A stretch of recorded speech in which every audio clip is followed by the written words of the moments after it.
ആദ്യത്തെ secret. Hi ഞാനൊരു 29 വയസ്സുള്ള ബോയാണ്. ബോയ് എന്ന് പറയാമോ എന്നറിയില്ല. 29 വയസ്സെന്ന് പറയുമ്പോൾ കിളവനായില്ലേ? ഇല്ല.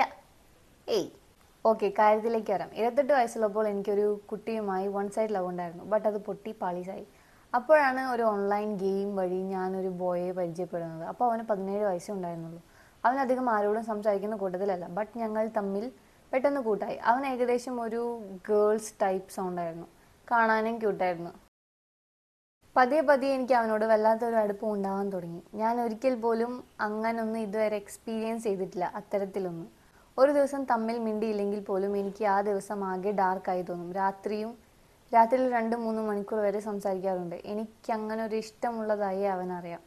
ബട്ട് എന്നോട് വെറുപ്പൊന്നും കാണിക്കാറില്ല. അവന് വേറൊരു കുട്ടിയുമായി റിലേഷൻഷിപ്പ് ഉണ്ട്. അത് ബ്രേക്കപ്പായി. അവനും എനിക്കും അല്ലാതെ ഈ കാര്യം മറ്റാർക്കും അറിയില്ല. എൻ്റെ ഏറ്റവും അടുത്ത ഫ്രണ്ട്സിന് പോലും. ബട്ട് മറ്റൊരു ആൺകുട്ടിയോട് അത്തരത്തിൽ ഒന്നും തോന്നാറുമില്ല. ഇത് മറ്റൊരാൾ അറിഞ്ഞാൽ എന്നെപ്പറ്റി എന്താവും വിചാരിക്കുക? ഇത് എത്തരത്തിലുള്ള ഒരു സ്നേഹമാണെന്ന് പോലും എനിക്കറിയില്ല. ആരെയും വേദനിപ്പിക്കണമെന്നോ സ്വന്തമാക്കണമെന്നോ ഇല്ല. എപ്പോഴും എൻ്റെ കൂടെ ഉണ്ടായാൽ മതി എന്നേ എനിക്കുള്ളൂ. അവനോട് സംസാരിക്കാറുള്ളപ്പോൾ മാത്രമേ ഞാൻ അത്രയും സന്തോഷവും സമാധാനവും അനുഭവിച്ചിട്ടുള്ളൂ. അടുത്ത സീക്രട്ട്. ഹായ് സെയിം സ്റ്റോറി ഞാൻ മുന്നേ ഇട്ടിട്ടുണ്ട്. ബട്ട് ചില വീഡിയോസിൽ പറയുന്നത് കേട്ടു വീഡിയോ ഫുൾ എടുത്ത് കഴിഞ്ഞിട്ട് ചെക്ക് ചെയ്തപ്പോൾ സം എറേഴ്സ് ഉള്ളതുകൊണ്ട് നെക്സ്റ്റ് മെയിലാണ് വായിക്കുന്നതെന്ന്. So that's why I am repeating. Anyway, ഇത് 5th റീസെൻഡിങ് ആണ്. പിന്നെ ഇതിന് മുന്നേ ഞാനൊരു സ്റ്റോറി അയച്ചിരുന്നു. അത് വായിച്ചതിന് താങ്ക്സ്. ഒരു കിച്ചണിൽ നിന്ന് സൗണ്ട് വരുന്ന സംഭവം ഓർമ്മയുണ്ടോ എന്ന് എനിക്ക് ഉറപ്പില്ല. എന്നാലും ജസ്റ്റ് മെൻഷൻ ചെയ്തു. That's all. എനിവേ, ഇന്നത്തെ കാര്യം പറയാം. ബട്ട് ഇത് ഹൊറർ ആയിട്ടുള്ളതല്ല, ജസ്റ്റ് എൻ്റെ ചൈൽഡ്ഹുഡ് കോമഡി. ഇത് നടക്കുന്നത് ഞാൻ UKG ആണെന്ന് തോന്നുന്നു, എൻ്റെ ഓർമ്മ ശരിയാണെങ്കിൽ. ആ ഒരു ടൈമിൽ എനിക്ക് എല്ലാ അനിമൽസ് ഭയങ്കര ഇഷ്ടമാണ്. And still. അപ്പോൾ എനിക്ക് ഒരു ബാഡ് ഹാബിറ്റ് ഉണ്ടായിരുന്നു. ബട്ട് അതിൻ്റെ കംപ്ലീറ്റ് ആയ ബാഡ് ഹാബിറ്റ് എന്ന് വിളിക്കാനും പറ്റില്ല. സംഭവം എന്താണെന്ന് വെച്ചാൽ മുട്ട പച്ചയ്ക്ക് കുടിക്കുക. അതിപ്പോൾ എന്തിൻ്റെ മുട്ട എന്നൊന്നുമില്ല, എന്ത് മുട്ട ആയാലും ഞാൻ കുടിക്കും. മൈ ബോസിൽ TV പറയും പോലെ എൻ്റെ കട്ടിലിൽ എന്ത് കിടന്നാലും ഞാൻ കെട്ടിപ്പിടിക്കും. അതുപോലെ എൻ്റെ മുന്നിൽ ഏത് മുട്ട കണ്ടാലും ഞാൻ കുടിക്കും. എൻ്റെ ശല്യം കാരണം പാവം വീട്ടിലൊരു കോഴി വരെ കൂട്ടിൽ മുട്ട ഇടുന്നത് നിർത്തി. വല്ല കുട്ടിക്കാട്ടിലും വല്ല മണ്ണിൻ്റെ പൊത്തിലും പോയി മുട്ട ഇടാൻ തുടങ്ങി. ബട്ട് ഞങ്ങൾ ഇത് കണ്ടിട്ടില്ല. അങ്ങനെ കുറേ ഡേയ്സ് മുട്ട കിട്ടാതെയായി. എൻ്റെ വീട് കുറച്ച് ഹൈറ്റാണ്, ബട്ട് ചെറിയ ഹൈറ്റ്, ഒരു 4 or 5 feet അത്ര ഉണ്ടാകും. അപ്പോൾ എനിക്കൊരു ഹോബി ഉണ്ട്. എന്തെന്ന് വെച്ചാൽ വീടിൻ്റെ മുറ്റത്ത് നിന്ന് ഓടി താഴെ പറമ്പിലേക്ക് ചാടുക, എന്നിട്ട് അവിടെ നിന്ന് എഴുന്നേറ്റ് പിന്നെയും റിപ്പീറ്റ്. നിങ്ങൾ വിചാരിക്കും എനിക്ക് വട്ടാണെന്ന്. ബട്ട് നിങ്ങളെയും പറഞ്ഞിട്ട് കാര്യമില്ല. എന്നിട്ട് കളി സ്റ്റാർട്ട് ചെയ്ത് കുറേ തവണ താഴേക്ക് എടുത്ത് ചാടി പിന്നെയും അങ്ങനെ ഒരു റൗണ്ട് താഴേക്ക് ചാടി. എണീറ്റ് വരുമ്പോൾ അവിടെയുള്ള വലിയ പിളാവ് മരത്തിൻ്റെ റൂട്ടെല്ലാം കൂടി ചേർന്ന് ഒരു പൊത്ത് പോലെ ആയിട്ടുണ്ടായിരുന്നു. അതിൻ്റെ ഉള്ളിൽ എന്തോ ഒരു അനക്കം. ദേണ്ട കിടക്കുന്നു എന്നെ പേടിച്ച് മുട്ട ഇടുന്ന സ്ഥലം മാറ്റി ഇടുന്ന കോഴി. അതിൻ്റെ മുഖം കാണുമ്പോൾ ദശമൂലം ദാമുവിനെ ഞാൻ ഇപ്പോൾ സ്മരിക്കുന്നു. ശിവനെ പെട്ട് എന്ന മുഖം. പിന്നെ ഞാനൊന്നും നോക്കിയില്ല. കോഴീനെ എടുത്ത് പുറത്തേക്ക് എറിഞ്ഞു. പിന്നെ കണ്ടത് എൻ്റെ കണ്ണുകളെ വിശ്വസിക്കാൻ പറ്റുന്നില്ല. അവിടെ ഫുൾ മുട്ട. പിന്നെ ഒന്നും നോക്കിയില്ല. ഒരു 5-6 മുട്ട അപ്പോൾ തന്നെ എടുത്ത് കുടിച്ച് ബാക്കി ഉമ്മാനെ ഏൽപ്പിച്ച്. ഇതിങ്ങനെ ശീലമായപ്പോൾ വീട്ടിൽ നിന്ന് പണി 18 നോക്കി നിർത്താൻ. ബട്ട് നടന്നില്ല. അങ്ങനെ ഒരു ഡേ എനിക്ക് കുറച്ച് കുട്ടികൾ കൂടി മണ്ണപ്പം ചുട്ട് കളിക്കുമ്പോൾ ഒരു ചെറിയ നല്ല മുത്തുമണിയുടെ വലിപ്പമുള്ള എന്തിൻ്റെയോ മുട്ട കിട്ടി. ഒന്നും നോക്കിയില്ല, അതും എടുത്ത് കുടിച്ച്. അതെൻ്റെ ഉമ്മയും ബാക്കിയുള്ള കുട്ടികളും കണ്ട്. അങ്ങനെ അവർ ഒക്കെ പറഞ്ഞ് അത് പാമ്പിൻ്റെ മുട്ടയാണ്, ഇനി അത് നിന്റെ വയറിൽ നിന്ന് വിരിഞ്ഞ് നിന്നെ കടിക്കുമെന്നൊക്കെ ഞാൻ പറഞ്ഞ് ഫുൾ പേടിപ്പിച്ചു. ഞാനാണെങ്കിൽ പേടിച്ച് എൻ്റെ പണി തീർന്നു. അന്ന് തൊട്ട് ഞാനൊരു മുട്ടയും പച്ചയ്ക്ക് കുടിച്ചിട്ടില്ല. ഇപ്പോൾ നിങ്ങൾ വിചാരിക്കുന്നുണ്ടാവും അത് എന്തിൻ്റെ മുട്ടയാണെന്ന്. അത് പല്ലിയുടെ മുട്ടയായിരുന്നു. അതെനിക്ക് കുഞ്ഞി മുട്ട എന്ന് പറഞ്ഞപ്പോൾ മനസ്സിലായി.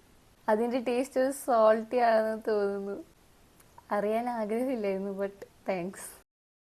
I am 26. ഞാൻ 6 years ആയിട്ട് ഒരു റിലേഷൻഷിപ്പിലായിരുന്നു. അത് മാരേജ് വരെ ഫിക്സ് ചെയ്തിരുന്നു. ബട്ട് അവൻ മദ്യപാനം കൂടി ഉപദ്രവിക്കാനും തുടങ്ങി. ഒട്ടും സഹിക്കാൻ പറ്റാണ്ടായപ്പോൾ ലെറ്റ്സ് ബ്രേക്കപ്പ് എന്ന് ഞാൻ പറഞ്ഞു. ബട്ട് അത് ഞാൻ ഇൻറ്റൻഷനലി പറഞ്ഞതായിരുന്നില്ല. അത് കേൾക്കുമ്പോൾ അവൻ സ്വഭാവം മാറ്റുമെന്ന് കരുതി. ആ ടൈമിൽ ഞാൻ ഒരുപാട് മെൻ്റലി തകർന്നിരുന്നു. ചോദിച്ച ഫ്രണ്ട്സിനോട് അവൻ്റെ കള്ളുകുടിയെ പറ്റി പറയാൻ നാണക്കേടായിരുന്നു.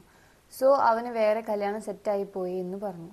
അവനോട് എൻ്റെ ഫ്രണ്ട്സ് ഞാൻ അറിയാണ്ട് അതൊക്കെ ചോദിച്ചു. അങ്ങനെ ഒന്നുമില്ല എന്ന് അറിഞ്ഞപ്പോൾ എനിക്ക് എന്തോ റിലേഷൻ ഉണ്ടെന്ന് അവർ പറഞ്ഞു വരുത്തി. എൻ്റെ ബെസ്റ്റ് ഫ്രണ്ടായിട്ട് ഒരു കൊളീഗ് ഉണ്ടായിരുന്നു. പുള്ളിയെയും എന്നെയും വെച്ച് കഥകൾ പലതിറങ്ങി. കുറേ ആയപ്പോൾ റിലേഷൻഷിപ്പ് ആണോ എന്ന് പുള്ളിയോട് ചോദിച്ചവരോടൊക്കെ ഞങ്ങൾ പറഞ്ഞു റിലേഷൻഷിപ്പ് ആണെന്ന്. ബട്ട് ഞാൻ അറിഞ്ഞില്ല അതെൻ്റെ ലൈഫ് ഇങ്ങനെ ഒരു അവസ്ഥയിലെത്തിക്കുമെന്ന്.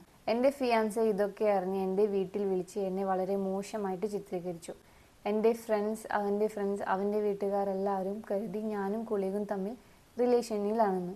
അവനോട് എനിക്ക് ദേഷ്യം കൂടി. വീട്ടുകാരോട് അടക്കം ഞാൻ പറഞ്ഞു, yes we are in relationship. ആ ഒരു ദേഷ്യത്തിൽ പറഞ്ഞതാണെങ്കിൽ എൻ്റെ fiance and my family took it as a serious matter and they called off the marriage.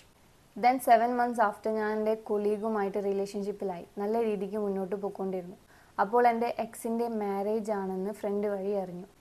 കേട്ടപ്പോൾ നല്ല വിഷമമായി. ഞാൻ അവനെ കോണ്ടാക്ട് ചെയ്തു. അവൻ അന്ന് പറഞ്ഞു ആ കള്ളുകൂടിയൊക്കെ അവൻ്റെ അച്ഛന് വയ്യാണ്ട് ഇരിക്കായിരുന്നു. അറ്റ് ദ സെയിം ടൈം അവന് കുറച്ച് കടങ്ങളുണ്ടായിരുന്നു. ആ ടെൻഷനിലായിരുന്നു അങ്ങനെയൊക്കെ ചെയ്തതെന്ന്. ബട്ട് അവൻ അത് നേരത്തെ പറയാമായിരുന്നു. ഞാൻ അവനൊപ്പം നിന്നേനെ. ഇപ്പോഴും അവൻ എന്നെ കാത്തിരിക്കുകയാണ്. വന്ന കല്യാണാലോചന അവൻ മുടക്കി. എന്നെങ്കിലും ഞാൻ തിരികെ വരുമെന്ന് കരുതി. ബട്ട് ദി അതർ സൈഡ് എൻ്റെ ലവർ എന്നെ ജീവന് തുല്യം സ്നേഹിക്കുന്നു. എൻ്റെ ഫാമിലി, എക്സിൻ്റെ ഫാമിലി എല്ലാവരും സത്യം അറിഞ്ഞ് എന്നെ അവർ എക്സിൻ്റെ കൂടെ കല്യാണം കഴിപ്പിക്കാൻ തയ്യാറാണ്. ഐ ഡോണ്ട് നോ ഞാൻ ആർക്കൊപ്പം നിൽക്കണമെന്ന്. ഞാൻ എൻ്റെ ലവറിനൊപ്പം പോയാൽ എൻ്റെ എക്സ് മറ്റൊരു കല്യാണം പോലും കഴിക്കാതെ ഒറ്റയ്ക്ക് ജീവിക്കും. എൻ്റെ എക്സിൻ്റെ കൂടെ ഞാൻ ജീവിക്കാൻ റെഡി ആയാൽ എൻ്റെ ലവർ ഇല്ലാണ്ടാകും. I don't have any idea. Please suggest me something. ഇത് കേട്ടിട്ട് എക്സിൻ്റെ നിന്ന് മൂവ് ഓൺ ആയിട്ടില്ല എന്നാണ് ഞാൻ മനസ്സിലാക്കിയത്. എന്തായാലും ഒരാളെ ആയിരിക്കുമല്ലോ ഒരാളെ കാട്ടും കൂടുതൽ ഇഷ്ടം. അപ്പോൾ ആളെ നോക്കുന്നതായിരിക്കും നല്ലത്. ആദ്യത്തെ സീക്രട്ട്. ഹേ സീസ്, എൻ്റെ പേര് K-K. ഈ സ്റ്റോറി അറൗണ്ട് 8 years മുമ്പേ ഉള്ളതാണ്. ഞാൻ 5th പഠിക്കുകയായിരുന്നു. ഞങ്ങൾ ഫ്രണ്ട്സ് എല്ലാവരും കൂടെ അപരിചിതൻ മൂവി കണ്ട് തിരിച്ച് അടിച്ച് ഓജോ ബോർഡ് കളിക്കാൻ പ്ലാൻ ഇട്ടു. അന്ന് ഞങ്ങൾ ഒരു ഫ്ലാറ്റിലായിരുന്നു താമസിച്ചിരുന്നത്.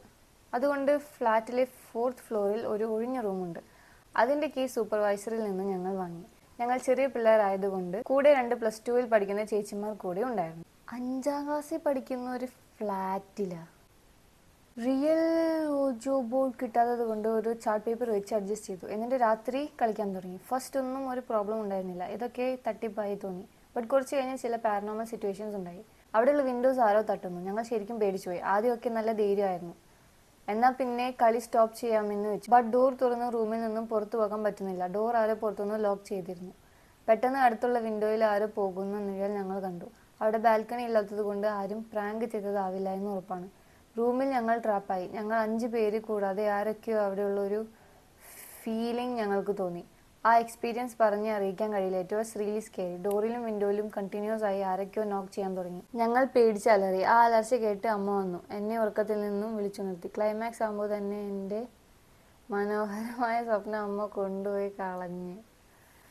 അതാണ് 5ാം ക്ലാസ്സിൽ പഠിച്ചൊരു ഫ്ലാറ്റ് ഉണ്ടായിരുന്നത് അല്ലേ? Okay, I thought it was A തള്ളു സ്റ്റോറി. ദിവസം വീട്ടിൽ ഞാൻ ഒറ്റയ്ക്കായിരുന്നു. ഞാൻ ആദ്യം വായിച്ചു നോക്കട്ടെ. ബാഡാണെങ്കിൽ ഞാൻ വായിക്കില്ല കേട്ടോ. വിൻഡോസ് ആരെയോ തട്ടു. അവിടെയുള്ള വിൻഡോസ് ആരെയോ നുണക്കഥ ഉണ്ടാക്കിയിട്ടേക്കാം. നുണക്കഥ വായിക്കില്ല. കഴിഞ്ഞ വർഷത്തെ സീക്രട്സ് ആണ് സീക്രട്സ്. ഞാൻ മൊത്തം ഹായ് വാ.